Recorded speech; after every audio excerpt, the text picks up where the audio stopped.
beginning to turn.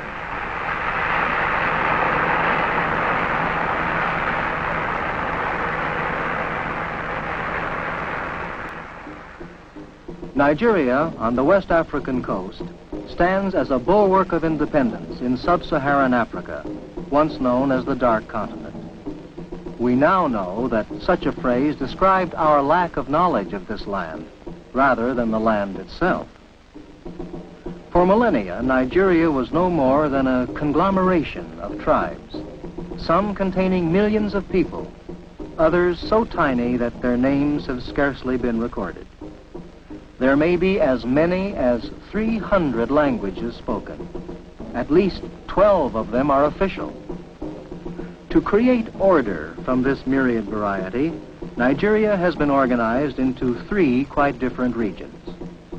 Like all young nations, Nigeria must draw the different social, governmental, and religious customs together and cement the bonds of federation. Nigeria is the balance wheel of the world's presently uncommitted nations. Its steps toward unity are vital to the world. Nigeria is larger than any European country except Russia.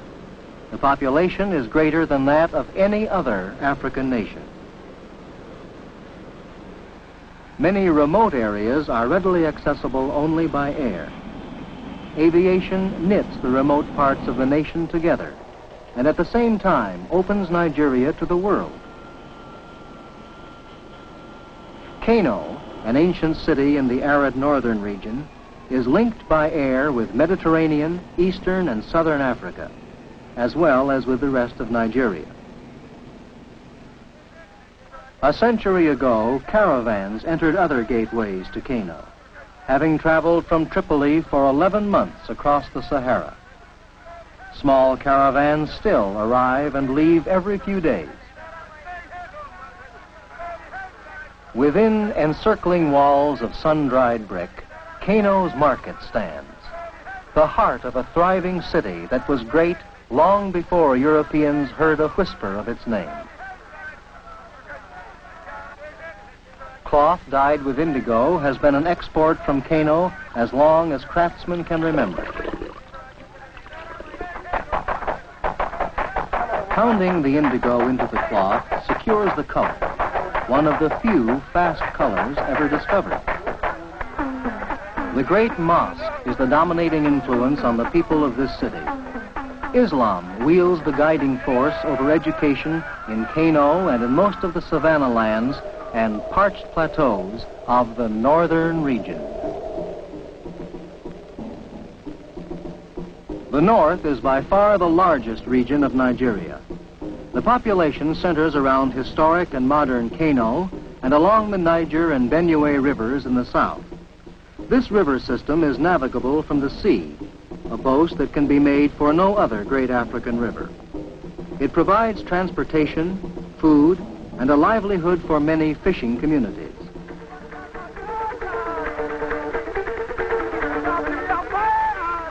Fishermen still use traditional methods in the very shadow of the great modern bridges that span these rivers.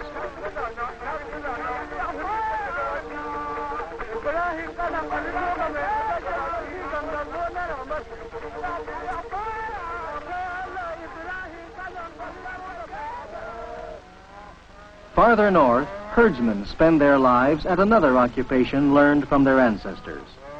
Fulani nomads and their herds fill even the remotest and most inhospitable corners of Nigeria.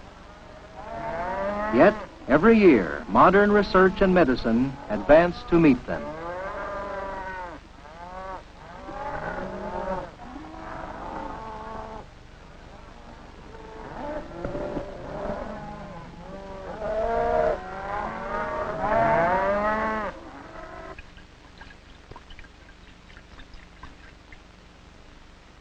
Most buildings in northern Nigeria contrast with this veterinary center. The people build of mud and brick and thatch with grass. In villages tightly knit together, the staple foods are grains, millet, sorghum, and maize. They thresh the grains in mortars grind it into flour, and cook it into a thick porridge. Great work and skill goes into the preparation of meals. Great pleasure into eating them. While there is no food shortage in Africa, there are vitamin or protein deficiencies in some areas. Modern technology and chemistry now work to supplement the Nigerian diet. Traditional methods of work, such as hand spinning, go on within walking distance of the most modern.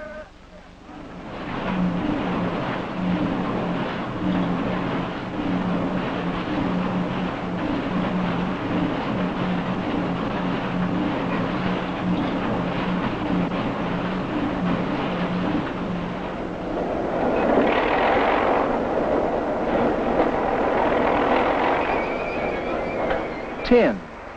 This mineral has been mined on the Bauchi Plateau for more than 50 years. New surface mining methods are being developed and tested.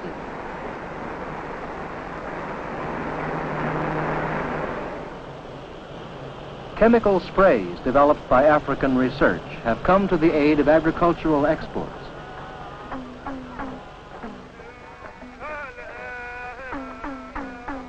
Great pyramids of grain and peanuts are protected from pests and disease until they can be shipped.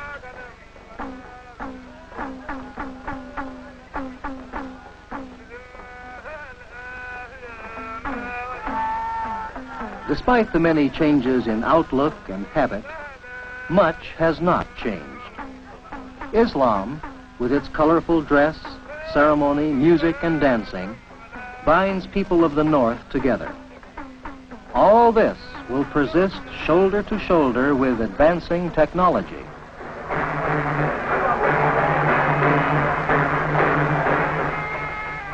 Honoring the Emir of Kano, who is both political and religious leader, brings the hard-working people of the Northern Plateau together.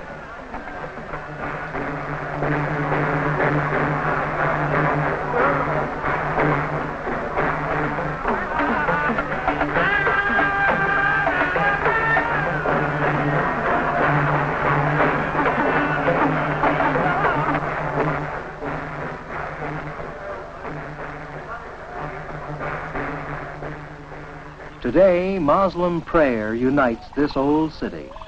So old it was a bustling trade center at the time of the Norman conquest of England.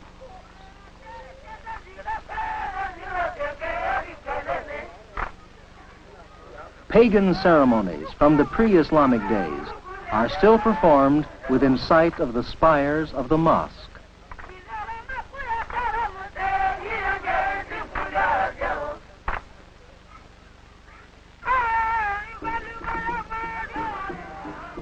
This arid, Muslim-centered northern region is the largest area of Nigeria. Further south, the rainfall becomes greater, and with it, greater dependence on water for travel and power. The ocean port and the Niger River make trade with the eastern region a simple matter today.